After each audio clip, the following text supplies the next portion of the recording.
Good morning, afternoon, evening. Welcome to a new adventure with Jack. Today we're going to be building a cedar edge, or should I say cedar cookie desktop for a standing desk. And we're also going to be busting a bunch of myths that you see all over YouTube about how to do tabletops. I don't understand why everybody seems to make it look so hard, unless of course it's all because they're trying to sell their courses on how to pour epoxy. Guys, it's not that hard. Anybody can do it. Follow a few simple steps and read the directions, and your tabletop will come out as good as anybody else's. So, without further ado, let's jump into the video. So, we're going to start off this build by cutting 10 bajillion cookies out of this beautiful Georgia red cedar. As you can see, I've got a stop block clamped down on the miter saw. We'll square up the end of this one. I'm not trying to make them absolutely perfect, but if I can be within a 1/16 of an inch, that would make it much easier once we go to finish this table off down the road. But we've got to cut so many of these frickin' cookies. I didn't realize how long it would take. Cookie after cookie after cookie after cookie to get enough. And when I thought I had enough, I didn't. And I had to cut some more. So fortunately, I didn't move that block off of there until I was completely sure I had enough of these suckers. It was time consuming to say the least, and we made lots of cedar sawdust. But it did smell good, I have to admit. Cutting cedar is one of my favorite things. I love the smell of cedar. So I'm going to make sure we keep everything cleaned up. Get these things as close to the same length as we can. So we're cutting about 2.5 inches here. Now here's view from the other side. For those of you who have to see it from both sides and see what's going on, you can see how it all works. It was actually pretty straightforward and easy with the chop saw. Much easier than trying to do it on the bandsaw, in my opinion. We did get a few that were a little crooked, simply because the outsides of the logs weren't straight and pretty, but we got pretty close. And there's my cookies. Cookies, cookies, and more cookies. And later, we're going to cut even some more cookies. But now we're getting ready to lay them out and see if we got enough.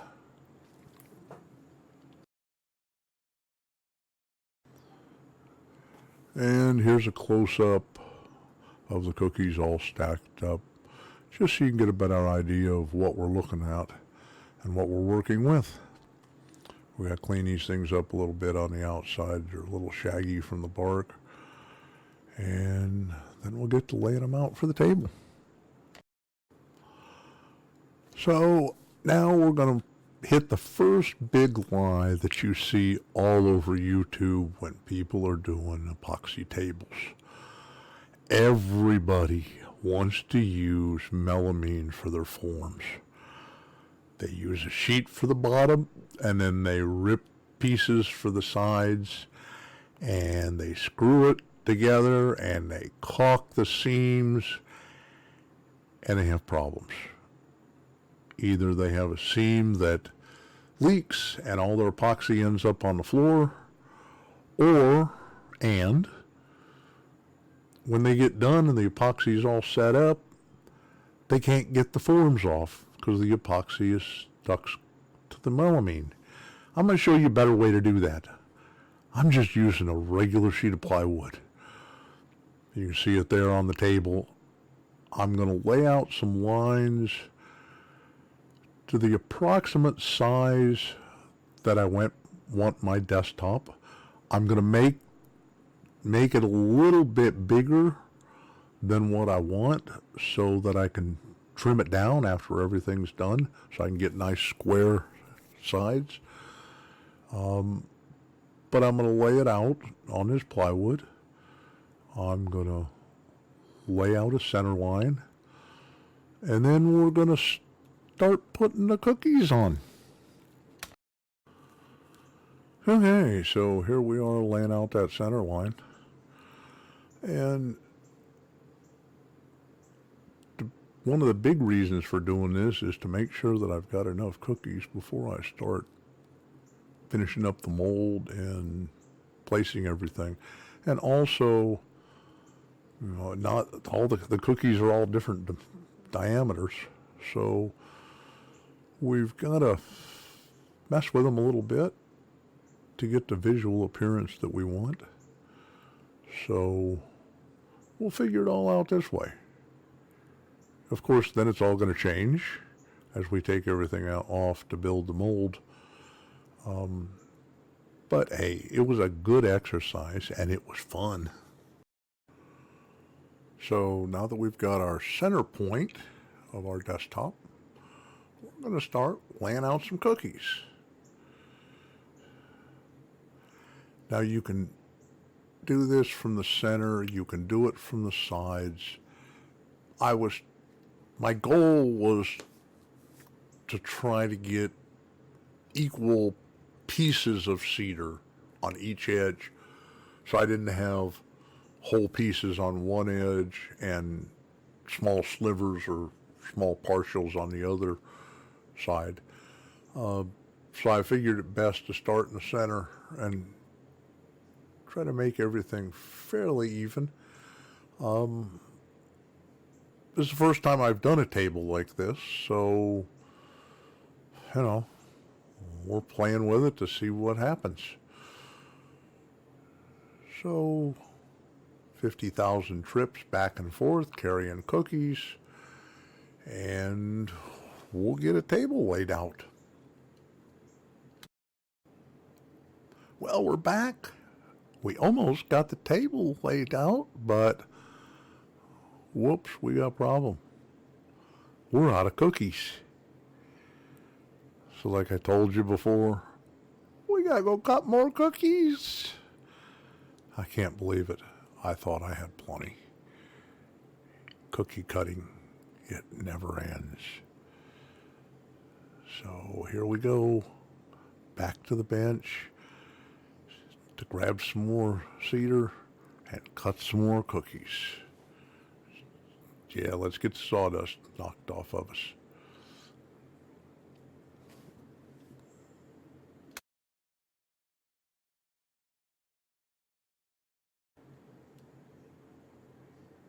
So there it is, all laid out, looking pretty, with 10,000 cookies.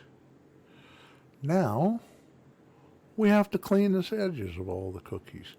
Now, I found this abrasive disc at Harbor Freight, put it in a drill press, and it actually worked really well to clean all the loose bark off the outsides of these things. It was a slow, dirty, nasty process as I went through every cookie and took off all that crud on the outside. But it was well worth it in the end. You just take your time, go slow, do a good job, because you don't want any of that stuff floating up in the epoxy when you pour it. Kind of makes a mess. So I'm not going to bore you with me cleaning up all 200 or 300 cookies, but this is the way it was done. Now it's time to build a form. Like I told you before, I don't believe in using melamine and destroying it and all the problems that it causes when it sticks to the epoxy and you can't get it off, and you break your project. Or I see a lot of guys, they put it on their CNC machine and cut the melamine off. That just doesn't make sense to me. So here's a better way where I can reuse all the material from my molds over and over and over. And you can see it's just a piece of plywood, the same one that we used when we laid the cookies out. And I've got some 2x3s, which are 2.5 inches tall. And those cookies ended up being about 2.25 inches. You can see them all stacked there on the shaper. So the way this works is we're going to clamp these 2x3s to the plywood. And we're going to start with the back one. And we won't even cut them to exact size because they can overlap in the corners and stick out. And we'll just make sure it's nice and square as we put that second piece on.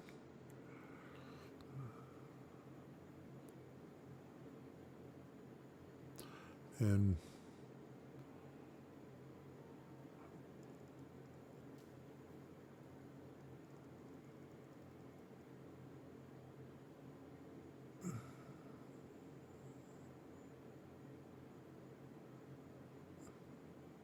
the joys of working in a small shop. I normally don't do tabletops, and this is why. I just don't have the space. It was a pain to do this thing because once it was poured, then you can't make any dust in the shop. Fine if you're only doing one project at a time, if you're a hobbyist. But I'm trying to do 10 different things all at the same time. I've got projects going, and it was tough because there were days that I just couldn't work in the shop because I couldn't make dust.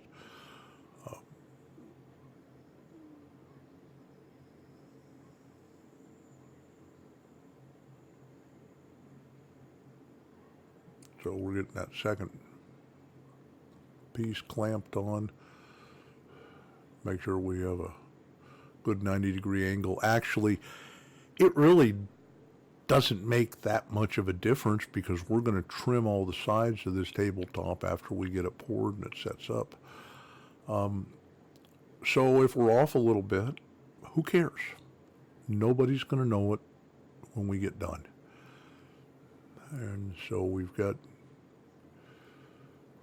2 of them in, sliding our material around, and now you can see the secret. Some very heavy visqueen plastic. This is the stuff that they use as a vapor barrier under concrete slabs when they pour them. It's, I believe, 6 or 8 mil, so it's pretty heavy and pretty durable. So we can lay that out underneath. Epoxy does not stick to smooth plastic. So we're going to line the mold with the plastic. We're going to fold it up the sides. There will be no seams underneath the epoxy. So there's no place for the epoxy to leak out. We don't have to worry about that. We're not going to waste a bunch of epoxy and have it end up on the floor. And when we get done, as you'll see later, this plastic just peels right off. And we can actually, could have used plastic again, I guess. I'm not that cheap, so I just wad it up and throw it away. I don't worry about even getting it off in one piece. The trick to doing the plastic is the corners and getting the corners folded or pushed in so that you get crisp corners. Remember though, we're going to cut 1/2 to 3/4 of an inch or so off on every side of this table. So we've got that much wiggle room to make this, to make it work.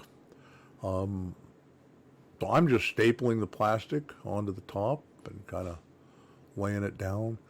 The next time I do this, I've thought about it, And I may use double-sided tape rather than staples.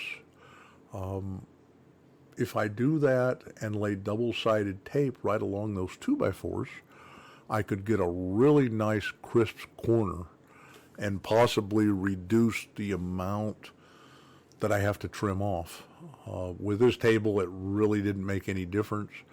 But just thinking about ways to improve and get better.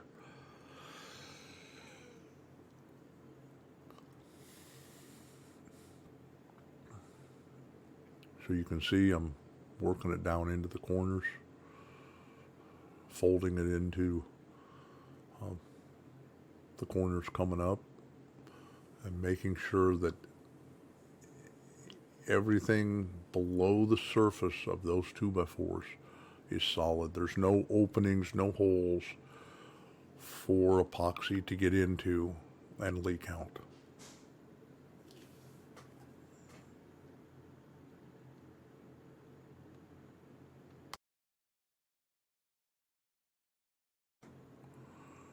So now we're going to start putting all of our cookies into our mold. Now, if you noticed, I spent all that time arranging all those cookies, and when I cleaned them, everything got messed up. I didn't bother to mark or try to keep track of where stuff went. So now I'm starting all over, but this time, because I know I have enough cookies and I know the size, I can start in the corner, the upper left there, and just start working everything down until I get to the other edges. There'll be a little bit of playing with it, but it wasn't too bad. And the big thing I was trying to do was make sure that I didn't have all the big cookies on one side and all the small cookies on the other side. Here's a better shot of me doing this, and you can see stretching the plastic out. Like I said, I think next time a little double-sided tape along those edges when I put that plastic in would have helped immensely and kept that plastic smoother on the bottom. When I demolded this, there were some ripples in the plastic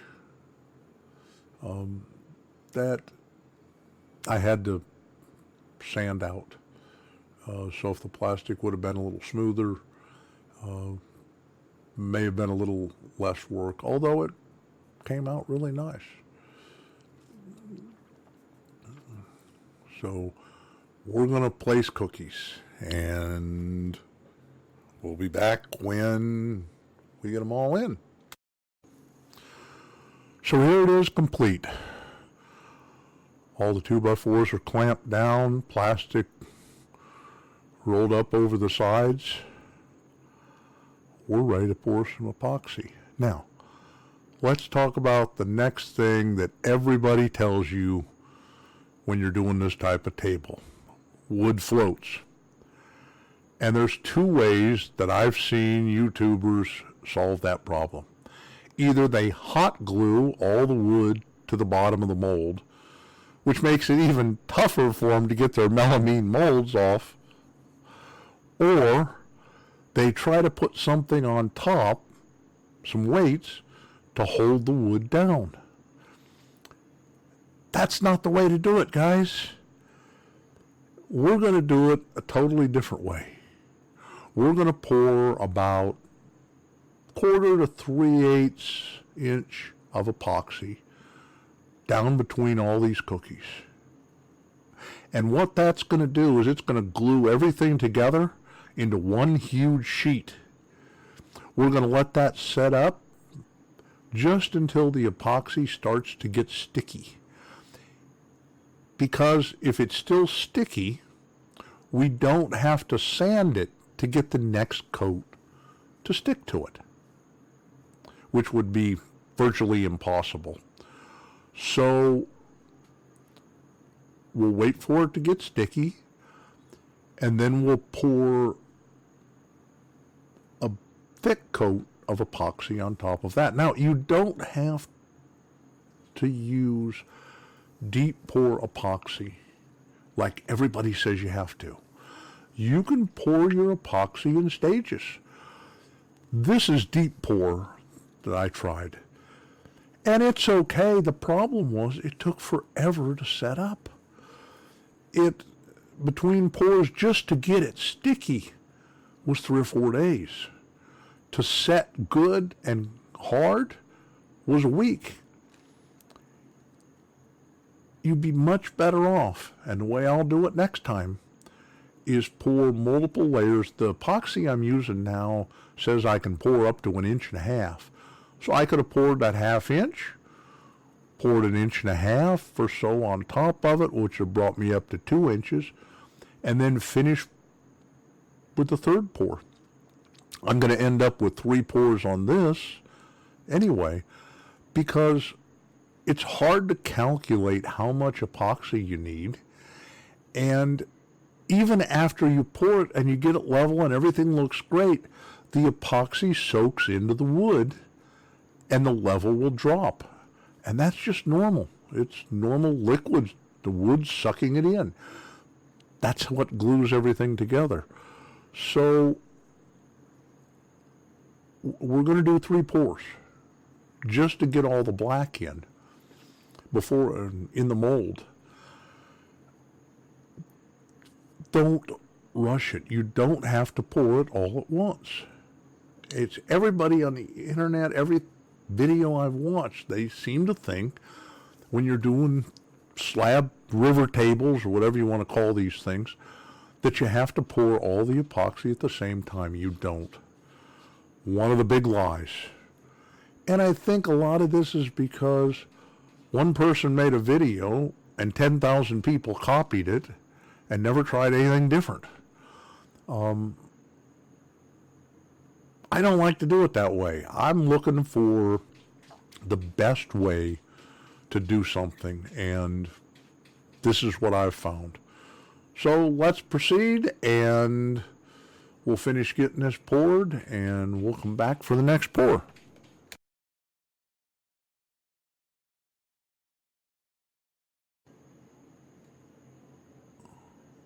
So here's what it looks like after the first pour. You can see the epoxy down in there, nothing floated.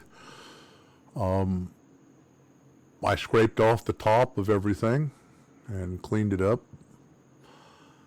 But now we're ready for the second pour. Now this epoxy is still sticky. It's not completely set up. And if you read the directions on epoxy, they tell you you can put a second coat over the top at this point. So now we're going to get ready, and we're going to do the big pour. And we're going to bring that epoxy level up almost to the top. So here we go with the big pour. And again, I don't know how much epoxy I'm going to need, and I don't want to mix up too much. So we're going to dump this in and see where we're at and spread it around. But it's looking like I'm probably going to need a second bucket of epoxy.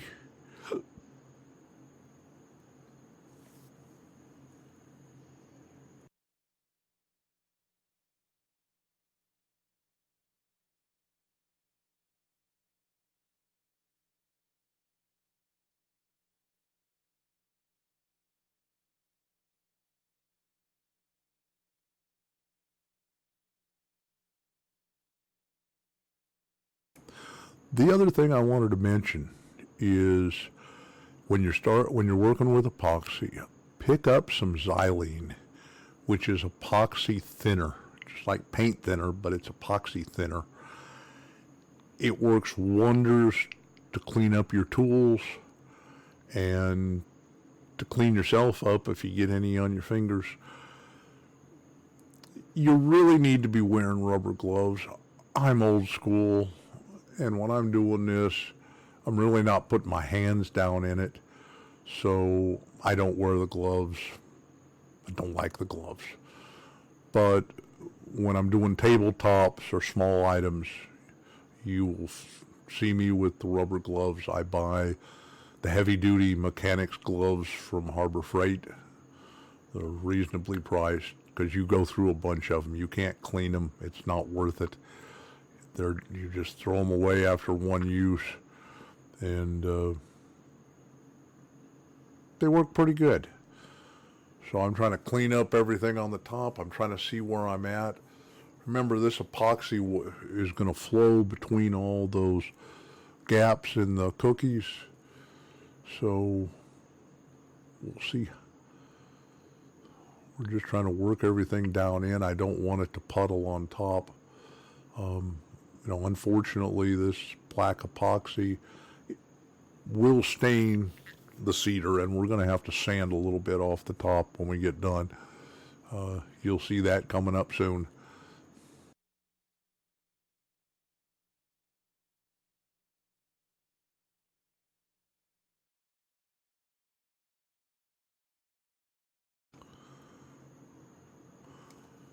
So this is the end of the second pour. As you can see, the epoxy is not all the way up to the top. And it's about 1.5 inches thick, but we're going to let that epoxy soak into the cedar and lock everything together, and that's going to make the level drop slightly.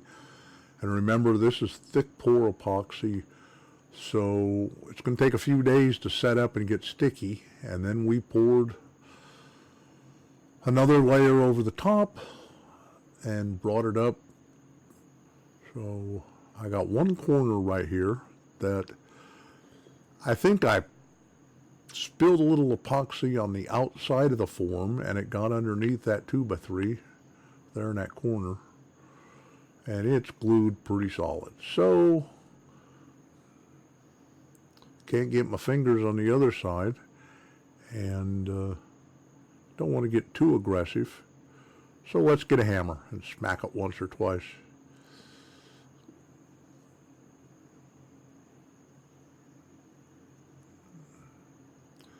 And a 1 and a 2 and a 3 and a 4 and a boom. And you can see there on the plywood where the epoxy got and glued that 2x3 down. But as you can see, the other one's a light tap, and it popped right off. You just have to pull it, rip it off of the plastic. And we got one more. Smack. And it's free.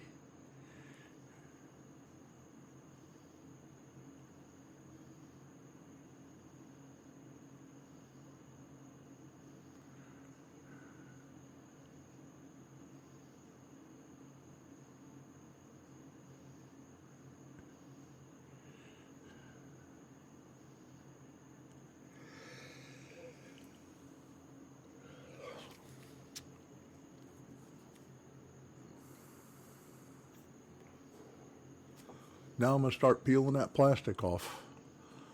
And just slow and steady. And you can see how easily it comes off. There in the corner where the plastic was folded, some of it's kind of embedded in the epoxy a little bit. So we'll have to rip the plastic. But it's not a big deal. Remember, we're going to trim the edges of this tabletop to get them down to the exact size that we want, and to make it easier to expose that cedar on the edges.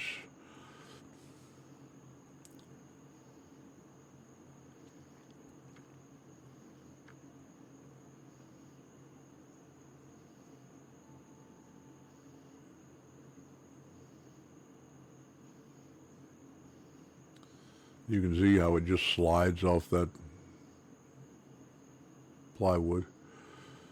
But I got to pick this thing up and flip it. And it's not the lightest thing in the world. So we'll get that plastic off there, that corner. Get my knife out and cut it right there. And if you don't do a really, really good job of getting those corners folded, this will happen. But there again, you plan for it, knowing that you're going to be trimming the sides, and you're going to trim that off, so it's no big deal. And the plastic is cheap. So it's looking pretty good. So let's get it flipped up and pull that plastic off the bottom.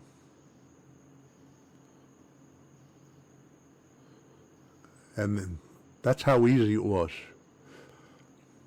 You can't ask for anything any easier than that. And you can see what the bottom looks like coming right out of the mold. And we'll be planing and sanding that down a little bit to expose all that cedar even on the bottom. Actually, at this point, I don't know which side is going to be the top. We'll sand both of them down, finish them, and then make a decision as to which side will be the top and which side will be the bottom.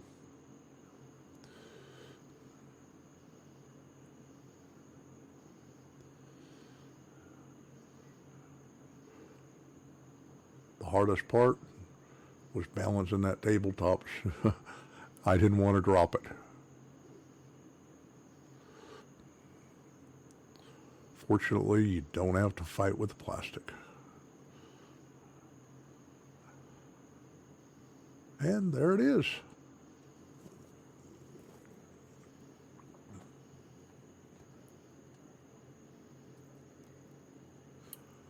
Looks pretty good for this stage of the game.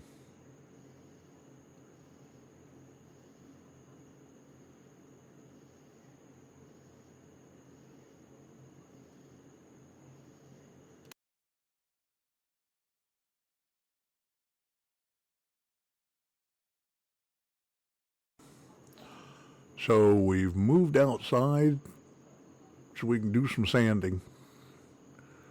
And you can see just getting started, the high and low spots. This is the bottom of the table, or the bottom when it was in the mold. We've got to take this down about 1/8 of an inch maybe. So I'm trying different methods of sanding this. Random orbital is way too slow. So I'm trying a belt sander. And it took a long time. Ended up with a disc sander on my 4-inch grinder with 80 grit paper. And that took it down the best. And still took a while, but it worked better than the belt sander. And then after the disc, I came back with 120 on the belt sander, took it down with that, and then switched over to 120 on the random orbital to get it down on both sides. I won't bore you with the sanding. Finally, sanding is complete. And now it's time to trim this puppy down to final size. My big speed square, my track saw, and we're going to trim these edges and take care of all those rough spots that were left by the plastic and get it down to exactly the size we want. Now, I'm just getting started using the track saw, and I'm always nervous that the track is going to slip. So on something like this, and pretty much everything, I use clamps that I bought with the track saw on the track to clamp that track down so it doesn't move. Now this is the Win 7 1/4 inch track saw. Love this thing, and only spend a little over $200 on it. And then I bought extra tracks, so I've got a 110 inch track, a 55-inch track and a 24-inch track. So I don't have to mess with taking them apart, putting them together. I can just grab the track length that I need that's most appropriate for what I'm doing. And away we go.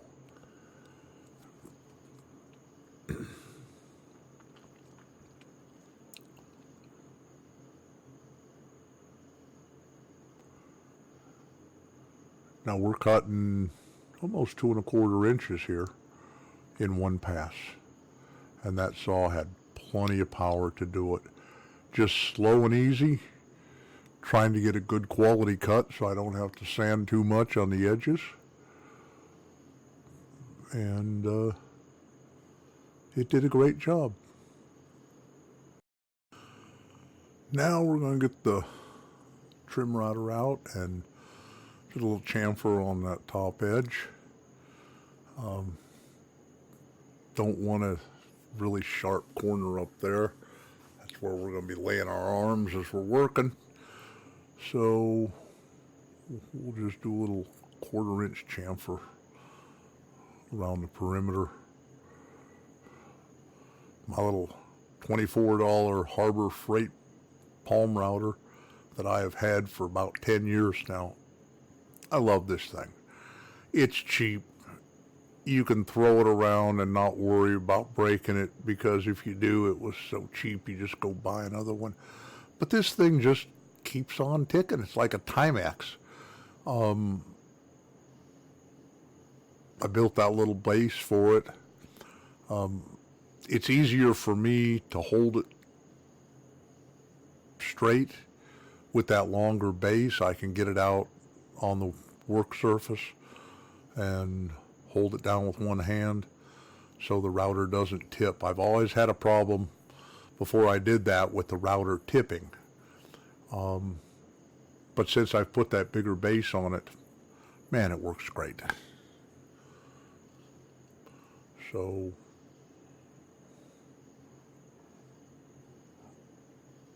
we're going to do the whole perimeter, and then we're pretty much ready to clear coat the top of it. Well, here's the tabletop with the clear epoxy poured over the top. I don't understand it, but I see so many YouTubers. They go to all the work to pouring an epoxy table, and then they polish the epoxy that's between their wood, and then they spray varnish over the top of it. I don't understand that. It just doesn't make sense to me. It just makes more sense to pour clear epoxy over the top. Now, this table is not done. There's a few flaws you can see here and there, and I'm going to pour one more coat. Again, don't get in a rush when you're pouring epoxy clear over the top of wood. It's going to take 3 or 4 coats. The first coat you want to put on real thin. It's a sealer coat, because the epoxy, again, is going to soak into the wood, and it's going to cause problems if you try to put it on too thick. Sometimes I'll do 2 thin coats to try to get everything sealed up. This one had 1 thin coat and then 1 coat a little bit thicker, and that's where we're at right here. And it looks pretty darn good, but as you can see, there's a few imperfections. So we're going to pour one more coat, and then we're going to put it on its legs.